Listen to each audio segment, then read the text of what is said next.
So we actually have some really interesting updates regarding Marvel Spider-Man 2 today. Not sure what the title of this video is yet, but we're going to be going over a few different things, some marketing stuff going around the world. We also have a new look at the open world as well, which is super cool. It's nothing crazy though, it's just a couple cool little screenshots. And as well, there's an interview that has people talking about Venom's identity and whether or not it may have been spoiled. So let's get into all of that. Really quick, if you are a Batman fan or you like the Reeves Batman universe, I just posted an update for the Batman 2 yesterday, so make sure to check that out if you are interested. But quick recap, if you have missed the last couple of Spider-Man 2 videos, we recently just got some cool character posters. I did in-depth videos on each, but I'll go over them briefly here. We got an advanced suit poster, we got Miles poster with his new upgraded classic costume, we got Kraven, his poster is super clean, then we got the symbiote suit poster, and finally we got our first actual look at the Lizard, which he looks absolutely awesome, along with another great HD look at Venom. So yeah, I did videos on those, so yeah, if you want to go check those out, go ahead. But with that, now we are just recently starting to see marketing all over the world for Marvel Spider-Man 2, which is nothing short of a great sight to see. In local US GameStops, they are starting to have promo for the game in stores with posters of the main cover of the game. Shout out to whoever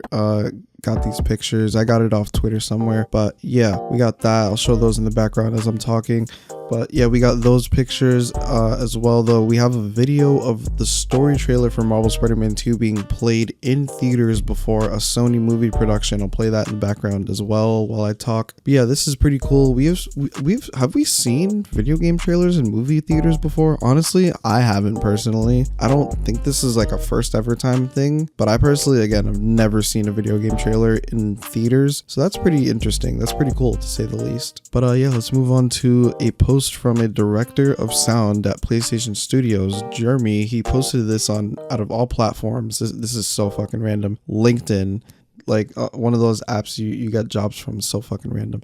Anyway, he posted this. Just want to take a minute to shout out the amazing audio team at Insomniac, such a wonderful group of humans to get to work alongside. I'm not sure the world is quite prepared for what they're about to release upon it. It's stunning and, in my humble opinion, their best work yet. Good luck getting to the finish line. This sounds pretty promising. I am curious to see how certain sound designs end up sounding like in the game, mainly just like as far as the symbiote and stuff like that. Now let's move on to the main news of the day. This is kind of crazy, low-key. The literal New York Times, like IRL New York Times, did an article on Spider-Man 2, and they actually reveal and go over some very interesting details and photos of in-game. So let's get into that. Spider-Man 2's New York is a web of skyscrapers and brownstones. That's the title of the article. I'm gonna kind of just skim through the article. The game director Josue Benavides, sorry if I butchered that, said his research involved a lot of contacting organizations like the Center of Brooklyn History, posting on Reddit groups devoted to the borough, and calling businesses near buildings he was studying. He said it's been a lot of living in Google Maps. This is kind of crazy, low-key, because like,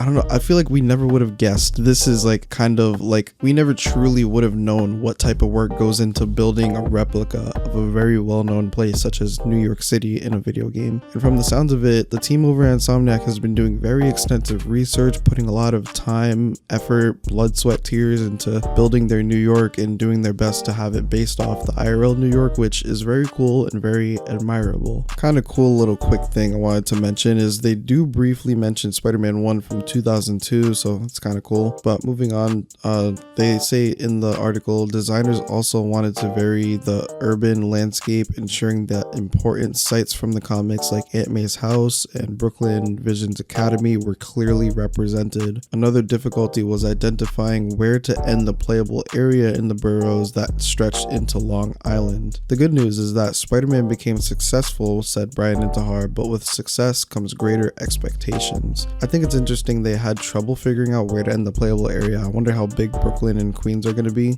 I'm also curious of the bridge that connects Manhattan and Brooklyn/Queens. It would be kind of cool if we could get like a fight on that bridge or something, hopefully. That would be super dope to see. I just remembered actually Miles in the first game mentioned Spider-Man fighting Rhino. I think he said on the Brooklyn Bridge. So yeah, that'd be cool to see. Hopefully we get something along those lines in Spider-Man 2. Now here's where the person who wrote this article may have fucked up. But to be honest, I don't think this is what it sounds like, but you know, we'll see. But people are thinking Peter is Venom because of this, which I mean, like, fair enough, I guess. But like, I think bro may just not exactly know what he was talking about, or maybe he just didn't mean it in the way we think he does, to be honest. But honestly, again, like, who knows, right? We won't know until the game comes out. But he went on to say, in the sequel, players will control two Spider-Man as they navigate new responsibilities and powers, including the ability to get through the skies with web wings. Peter and Miles will twist into knots over a symbiote suit that warps Parker into a villain from the comics, the alien parasite called Venom. I've already given my take on Peter being Venom, but I'll briefly go over it again. Highly unlikely he's the main final Venom. Like, there's no way. Like, could he turn into Venom like a little bit before he takes the symbiote off? That's a possibility. I doubt it. Not as much as I doubt Peter being the main Venom, but I doubt that too, though. But I think that's way more likely than him being the main final Venom. The thing is, like, these interviews have to be approved before putting out by Sony. Sony approves this shit. So I think this is more like marketing stunt than anything to get people talking, and again, to throw people off of who's Venom, because like that's pretty much what they've been doing from the start. The mystery of this game is who's Venom still. So I don't know, but eventually, you know, we'll find out. And we actually get to the exclusive looks in the game from this article. Here's the first one. This is Times Square in Marvel Spider-Man 2. Won't lie, to be honest, it kind of looks pretty much the same, but the graphics are way better. It's more colorful. There's a little more pedestrians and cars. That's about it. All that I can notice, at least. And we're about to go over the second one in a second, but they do report the Chrysler building will not be in this game, just like it wasn't in Miles Morales, and that's due to, you know, Insomniac not being able to reach a copyright agreement with the building, new owners or whatever, some stupid bullshit, which definitely does suck, but you know, it is what it is. With that, let's go over the second in-game look we have, which is this. It's the Grand Army Plaza Arc in Brooklyn, and the caption for this photo says, to better show off physics of Spider-Man's web swinging. One design solution was planting more trees than you would normally see in real New York. So yeah, that is pretty much everything from the article. Cannot wait for this game to come out, guys. I'm super excited. I imagine all of you guys are as well. Share your excitement with me in the comments and by liking the video. We have literally 39 days left to go, guys. We got this. It's crazy because literally 2 years and 2 days ago, we got the first reveal trailer for the game, and now we're just here a little over a month away from the official release to the world. We've come a long way. But what do you think of the in-game screenshots we've seen so far of the open world, and do you think Peter's Venom? With that being said, I want to hear your opinion, so make sure to comment your thoughts down below so I can interact with you in the comments. Thank you for taking time out of your day to click on this video. If you are new to the channel, I cover Spider-Man related scoops, rumors, leaks, confirmations for Spider-Man media, and whatever else I happen to be interested in. So if any of that interests you, hit the subscribe button. We're on the road to 4,000 subscribers. We are less than like 50 away. If you want more of this type of content, leave a like on the video. Don't forget to check out my latest video on the left if you haven't already. I hope you ever had a good day and that you enjoyed the video. Until next time.